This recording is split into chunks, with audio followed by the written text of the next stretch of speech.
ఓం శాంతి.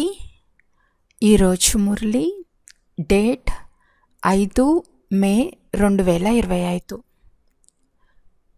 బాబా చెప్తున్నారు, మధురమైన పిల్లలు, సదా మేము సంగం యుగ బ్రాహ్మణులమనే నశాలో ఉండండి. ఏ బాబాను అందరూ పిలుస్తూ ఉన్నారో వారిప్పుడు మన సన్ముఖంలో ఉన్నారని మనకు తెలుసు. ఈరోజు ప్రశ్న: ఏ పిల్లల బుద్ధి యోగం సరిగ్గా ఉంటుందో వారికి ఎటువంటి సాక్షాత్కారాలు జరుగుతూ ఉంటాయి? జవాబు: సత్యుగ నూతన రాజధానిలో ఏమేముంటాయో అక్కడ పాఠశాలలో మనం ఎలా చదువుకుని రాజ్యపాలన ఎలా చేశామో సమయం సమీపించు కొలది ఈ సాక్షాత్కారాలన్నీ జరుగుతూ ఉంటాయి. కానీ ఎవరి బుద్ధియోగం బాగుంటుందో, ఎవరు తమ శాంతిధామాన్ని సుఖధామాన్ని స్మృతి చేస్తారో, వృత్తి వ్యాపారాదులు చేస్తున్న ఒక్క తండ్రి స్మృతిలోనే ఎవరుంటారో వారికి ఈ సాక్షాత్కారాలన్నీ జరుగుతాయి. పాట: ఓం నమః శివాయ. ఓం శాంతి. భక్తి మార్గంలో గల సత్సంగాలకు అందరూ వెళ్ళే ఉంటారు. అక్కడ అందరూ వాహ్ గురు అని గాని లేక రామనామమును గాని పలికిస్తారు. కానీ ఇక్కడ పిల్లలు ఏమీ పలకవలసిన అవసరం లేదు. ఒక్కసారి చెప్పేశారు, పదే పదే చెప్పే అవసరం లేదు. తండ్రి కూడా ఒక్కరే, వారు చెప్పేది కూడా ఒక్కటే. వారేం చెప్తారు? పిల్లలు, నన్నొక్కరినే స్మృతి చేయండి. మొదట నేర్చుకున్న తర్వాత ఇక్కడికి వచ్చి కూర్చున్నారు. మనం ఏ తండ్రి పిల్లలమో ఆ తండ్రిని స్మృతి చేయాలి. మన ఆత్మలందరి తండ్రి ఒక్కరే అని కూడా మీరిప్పుడు బ్రహ్మ ద్వారా తెలుసుకున్నారు. ప్రపంచంలోని వారికి ఇది తెలియదు. మనమంతా ఆ తండ్రి పిల్లలమే అని మీకు తెలుసు. వారిని అందరూ గాడ్ ఫాదర్ అని అంటారు. నేను ఇప్పుడు ఈ సాధారణ శరీరంలో మిమ్మల్ని చదివించేందుకు వస్తాను అని ఆ తండ్రి చెప్తున్నారు. బాబా వీరిలో వచ్చి ఉన్నారని, మనం వారి పిల్లలుగా అయ్యామని మీకు తెలుసు.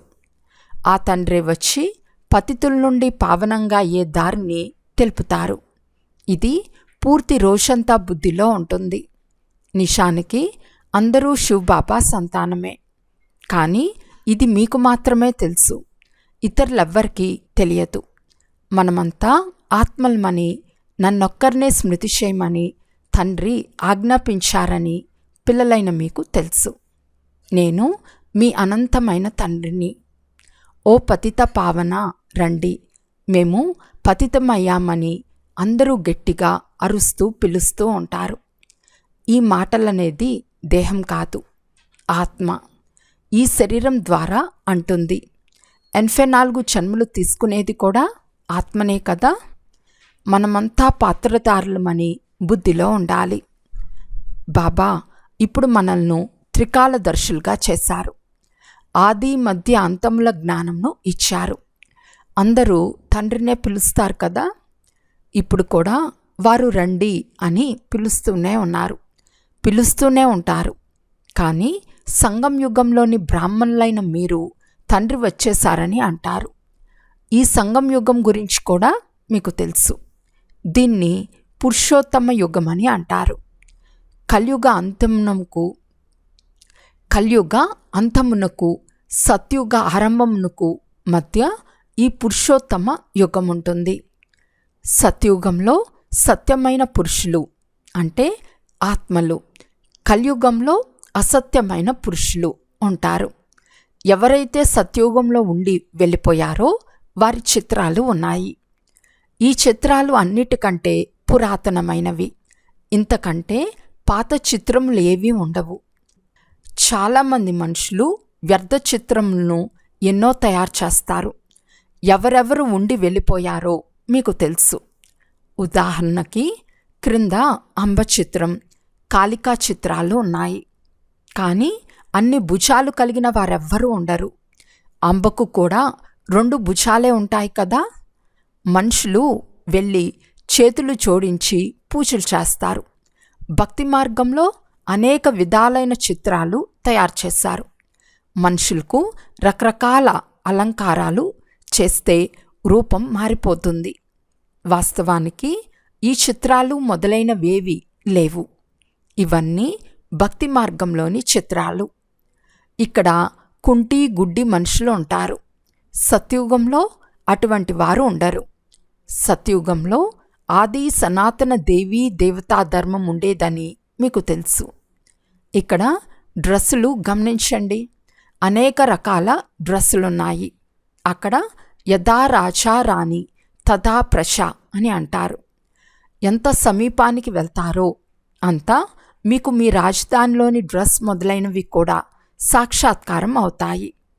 మేము ఇటువంటి పాఠశాలలో చదువుకుంటామని, ఈ పనులు చేస్తామని మీరు సాక్షాత్కారంలో చూస్తూ ఉంటారు. ఎవరి బుద్ధియోగం బాగుంటుందో వారు చూస్తూ ఉంటారు. తమ శాంతిధామాన్ని, సుఖధామాన్ని స్మృతి చేస్తారు. వృత్తి వ్యాపారాదులు చేసుకోవాల్సిందే. భక్తి మార్గంలో కూడా వృత్తి వ్యాపారాదులు చేసుకుంటారు కదా. అప్పుడు కొద్దిగా కూడా జ్ఞానం ఉండేది కాదు. అదంతా భక్తి. దానిని భక్తి మార్గంలోని జ్ఞానము అంటారు. విశ్వానికి అధికారులుగా అయ్యే జ్ఞానం వారు ఇవ్వలేరు. ఇప్పుడు మీరు కూడా చదువుకుని భవిష్యత్తులో విశ్వాధికారులుగా అవుతారు. ఈ చదువు నూతన ప్రపంచం లేక అమర్లోకం కొరకు అని మీకు తెలుసు. అంతేకాని అమర్నాథ్లో శంకరుడు పార్వతీకి ఏ కథ వినిపించలేదు.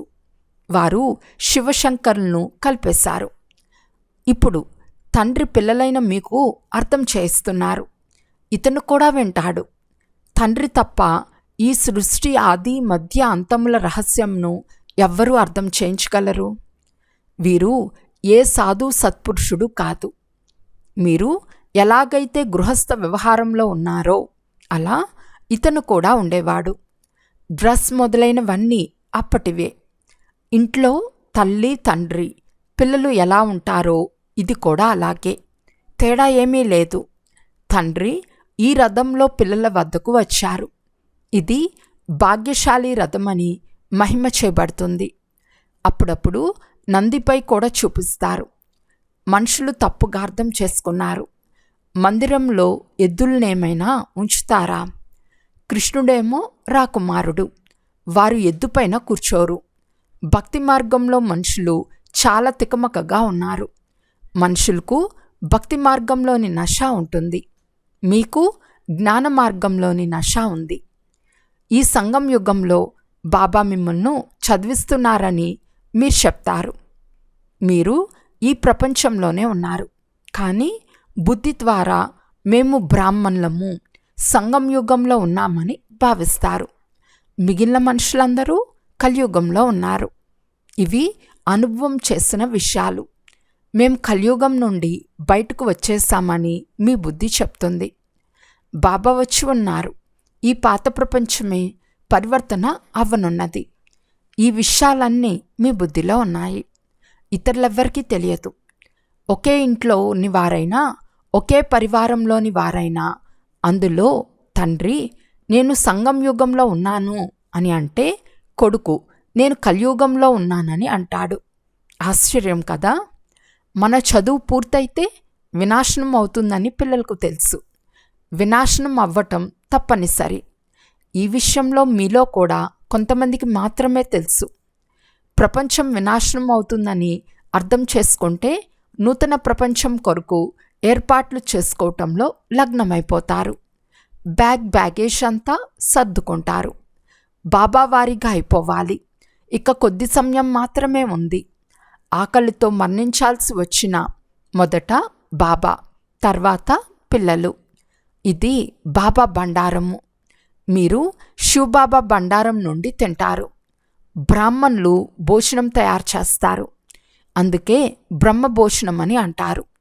ఎవరు పవిత్ర బ్రాహ్మణులుగా ఉంటారో వారు స్మృతిలో ఉండి తయారు చేస్తారు. బ్రాహ్మణులు తప్ప శివబాబా స్మృతిలో ఎవ్వరూ ఉండలేరు. ఆ బ్రాహ్మణులు శివబాబా స్మృతిలో ఉండరు. ఇది శివబాబా బండారం. ఇక్కడ బ్రాహ్మణులు భోజనం తయారు చేస్తారు. బ్రాహ్మణులు యోగంలో ఉంటారు, పవిత్రంగా ఉండనే ఉంటారు.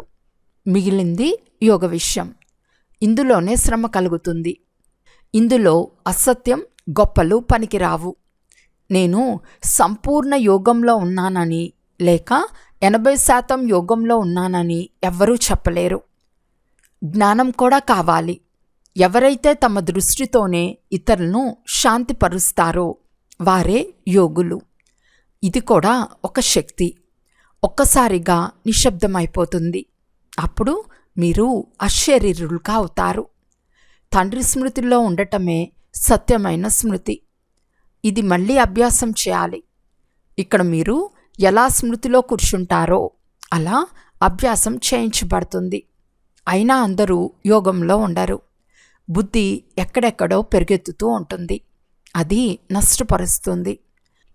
నేను డ్రిల్ టీచర్ను అని భావించేవారిని గద్దెపై కూర్చోపెట్టాలి. తండ్రి స్మృతిలో వారి ఎదురుగా కూర్చుంటారు. బుద్ధియోగం ఏ ఇతర వైపుకు వెళ్ళరాదు, నిశ్శబ్దమైపోతుంది. మీరు అశరీరులుగా అవుతారు, తండ్రి స్మృతిలో ఉంటారు. ఇది సత్యమైన స్మృతి. సన్యాసులు కూడా శాంతిగా కూర్చుంటారు. వారు ఎవరి స్మృతిలో ఉంటారు? వారిది సత్యమైన స్మృతి కాదు. ఎవ్వరికీ లాభం కలిగించలేరు. వారు సృష్టిని శాంతపరచలేరు. తండ్రిని గురించి వారికి తెలియనే తెలియదు. బ్రహ్మతత్వంనే భగవంతునిగా భావిస్తారు. అది కానే కాదు. ఇప్పుడు నన్నొక్కరినే స్మృతి చేయమని శ్రీమతం లభిస్తుంది. మనం 84 జన్మలు తీసుకుంటామని మీకు తెలుసు. ప్రతి జన్మలో కలలు కొద్ది కొద్దిగా చంద్రునిలో కలలు తగ్గినట్లు తగ్గిపోతూ ఉంటాయి. చూసేందుకు తగినట్లు కనిపించదు. ఇప్పుడింకా ఎవ్వరూ సంపూర్ణంగా అవ్వలేదు. పోను పోను మీకు సాక్షాత్కారాలు అవుతాయి. ఆత్మ చాలా చిన్నది, అది కూడా సాక్షాత్కారం అవుతుంది. లేకుంటే వీరిలో లైట్ ఎక్కువగా ఉందని, వీరిలో తక్కువగా ఉందని పిల్లలు ఎలా చెప్పగలరు? ఆత్మను దివ్య దృష్టితో మాత్రమే చూడగలరు. ఇది కూడా డ్రామాలో నిర్ణయించబడింది. నా చేతిలో ఏమీ లేదు. డ్రామా నాతో చేయిస్తుంది. ఇదంతా డ్రామా అనుసారం జరుగుతూ ఉంటుంది.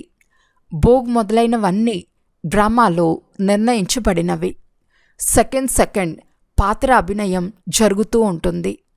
ఇప్పుడు తండ్రి పావనంగా ఎలా అవ్వాలో శిక్షణిస్తున్నారు. తండ్రిని స్మృతి చేయాలి. పతితమైపోయిన ఎంతో చిన్న ఆత్మ ఇప్పుడు మళ్ళీ పావనంగా అవ్వాలి.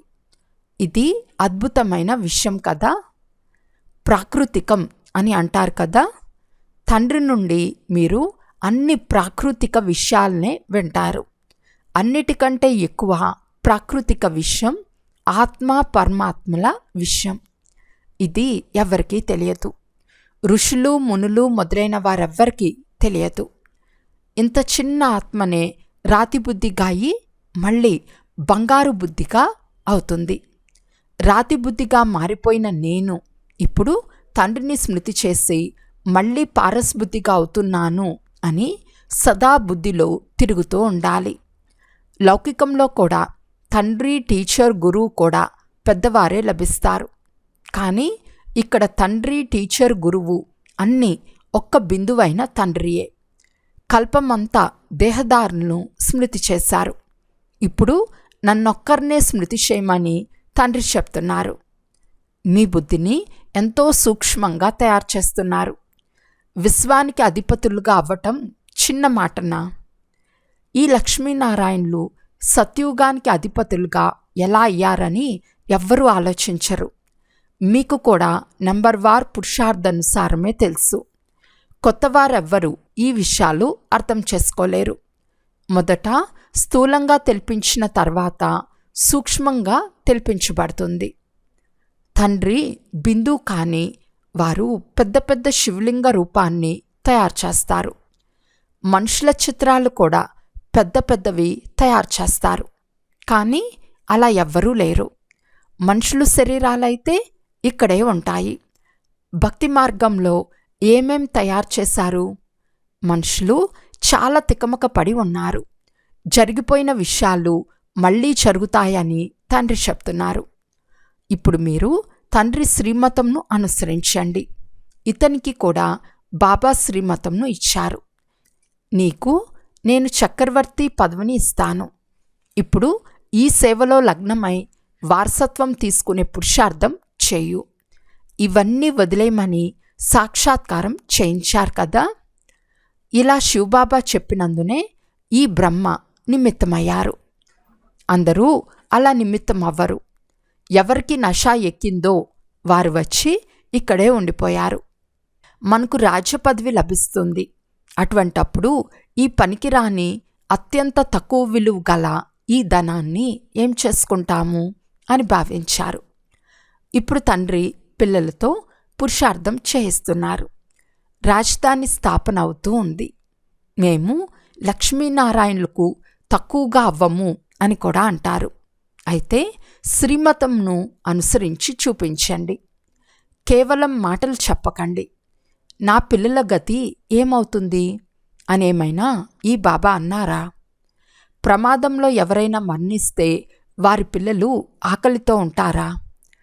బంధుమిత్రులు ఎవరో తినేందుకు ఇస్తారు, సహాయం చేస్తారు. బాబా ఎంత పాత కుటీరంలో ఉన్నారో చూడండి.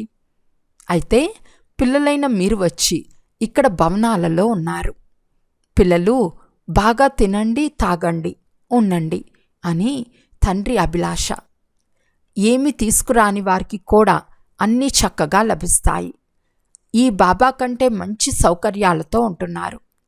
శివబాబా చెప్తున్నారు, నేను దేశాలు తిరిగే యోగిని, అంటే రమతా యోగిని. ఎవరికైనా కళ్యాణం చేసేందుకు వెళ్ళగలను. జ్ఞానవంతులైన పిల్లలు ఎప్పుడు సాక్షాత్కారాలు మొదలైన వాటి ద్వారా సంతోషించరు. యోగం తప్ప వేరే ఏదీ లేదు. ఈ సాక్షాత్కారాలు జరిగాయని సంతోషించరాదు. అచ్చా, మధురాతి మధురమైన అపురూపమైన పిల్లలకు మాతాపిత బాప్దాదాల ప్రియ స్మృతులు మరియు గుడ్ మార్నింగ్. ఆత్మీక పిల్లలకు ఆత్మీక తండ్రి నమస్తే. ఆత్మీక తండ్రికి ఆత్మీక పిల్లల యొక్క ప్రియ స్మృతులు మరియు నమస్తే నమస్తే నమస్తే.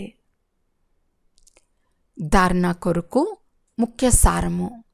ఫస్ట్ పాయింట్, దృష్టితోనే ఎవరినైనా శాంతిపరచగల యోగ స్థితిని తయారు చేసుకోవాలి. సంపూర్ణ నిశ్శబ్దం ఏర్పడాలి. దీని కొరకు అశరీరులుగా ఈ అభ్యాసం చేయాలి.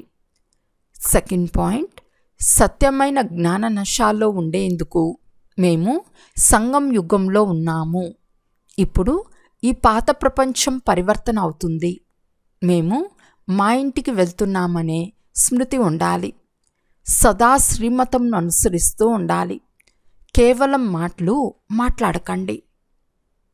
వరదానము. పరమాత్మ మిలనం ద్వారా ఆత్మిక సంభాషణకు సత్యమైన రెస్పాన్స్ను ప్రాప్తి చేసుకునే బాప్ సమాన్ బహురూపీ భవ. తండ్రి ఎలాగైతే బహురూపీగా ఉన్నారో, ఒక్క సెకండ్లో నిరాకారం నుండి ఆకారి వస్త్రాన్ని ధారణ చేసుకుంటారో, అలా మీరు కూడా ఈ మట్టి డ్రెస్సును వదిలి ఆకారి ఫరిస్తా డ్రెస్సును, మెరిసిపోయే డ్రెస్సును ధరిస్తే సహజంగానే మిల్లం కూడా జరుగుతుంది. అంతేకాక ఆత్మీక సంభాషణకు స్పష్టమైన రెస్పాన్స్ అర్థమవుతుంది. ఎందుకంటే ఈ డ్రెస్ పాత ప్రపంచం యొక్క వృత్తి మరియు వైబ్రేషన్లతో మా యొక్క వాటర్ ప్రూఫ్ లేక ఫైర్ ప్రూఫ్గా ఉంటుంది. ఇందులో మాయా ఇంటర్ఫియర్ అవ్వలేదు, అంటే మధ్యలో ప్రవేశించలేదు. స్లోగన్. దృఢత అసంభవాన్ని కూడా సంభవం చేసేస్తుంది. అవ్యక్త సూచన.